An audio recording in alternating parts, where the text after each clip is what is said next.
What's up everyone? Welcome back to Doug Drifts. Today I'm wearing my Scion hat in honor of the brand that was just shut down by Toyota. You know, crazy stuff, but that's another video for another day. Today I'm going to show you how to adjust coilovers on your 240SX. Alright, so here's what you're going to need for your to adjust your coilovers. So you're going to need your coilover wrenches or spanner wrenches or collar wrenches, whatever it is that they call them. I call them just coilover wrenches. You're gonna need some gloves. I use a digital caliper, but you just need something to be able to measure your coilovers with. I'll be showing you how to do that in a second. You need a light, some jack stands, your jack, of course, your wheel chock for safety, and then you're gonna need a something to be able to get your lugs off, and then a torque wrench to be able to torque it back down. So the first thing that we got to do is, of course, we got to loosen the lugs and get the car up in the air. My car is actually too low to get my jack under it, so I got to get it up on some of the blocks, and then we'll go from there.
So what you want to do is just make sure that you can get the car jacked up on this front cross member. I believe that's what it's called. Just make sure that you don't put it on the oil pan, because then you'll crush your oil pan, and that won't be any fun. Make sure that you have your jack up, or your jack in the correct position. I believe that that's actually the spot for the like the 4-point lift jacks or the 2-point lift jacks. But I've been using it. It works pretty much the same.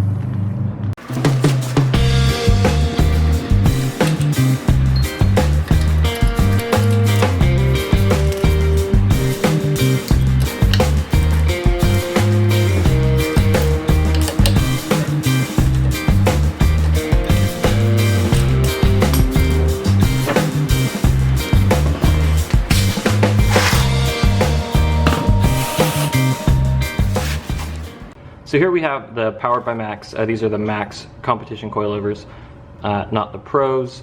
So what we're going to be doing to adjust the ride height here is we're going to be messing with these collars that are here. So this collar down here is just a lock collar, and that's going to be used, we're going to be using the smaller spanner wrench, or coilover wrench, whatever that is, with this smaller one. And then you have this secondary collar that's here, and then you have a larger collar that's up top. But before you start getting and tweaking with these things, what you want to do is you want to make sure that you actually measure the distance, so you have something to kind of gauge yourself on how high or how low you're trying to go. So what I have here is a digital caliper. Basically just what it does is you just turn it on, and it gives you a either inches or millimeters or even fractions measurement on distance that's here. So there's fractions and here's millimeters. And this is what we're going to use to measure the distance on our coilover, so we could see how low we are going. But what you want to do is you can always just end up using a ruler or whatever else you can to try to measure it, but I find that this is the most accurate.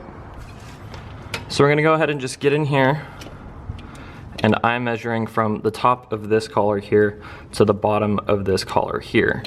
We're going to go ahead and grab this, measure that distance that's there, and that is 27.1 millimeters, and that's going to be our base point. So I'm going to zero this out here.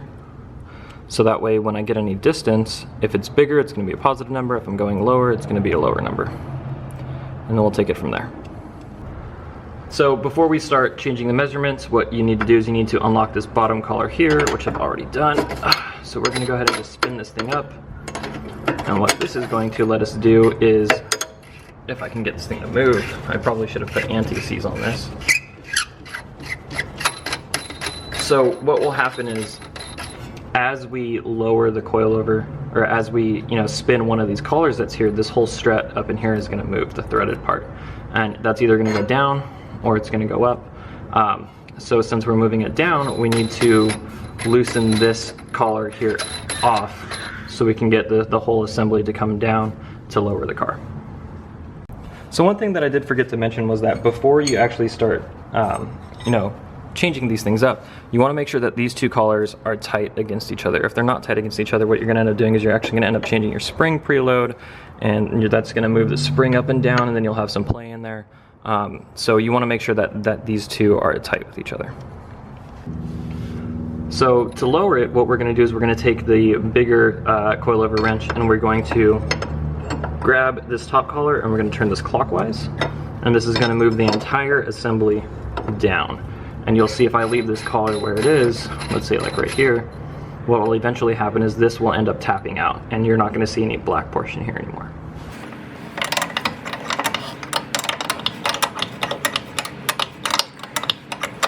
So you see that this part is starting, you're starting to not be able to see anything here because that's lowering it.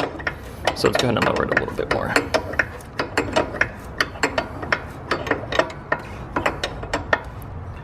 So if we wanted to raise the car, what we would do is we would take what I'm going to call collar B here. You would take this and you would turn this counterclockwise, and what this will do is this will actually end up raising the car here. But you see here, I'm not trying to actually raise the car, I want to go lower. So what we're going to do is we're going to go ahead and take a measurement here and see how much lower we are now with our digital caliper. And we are at negative about 6.5 millimeters, which is about that looks like 1/4 of an inch, and that seems pretty good for me. I was already decently low, so we're gonna go ahead and just tighten everything up here.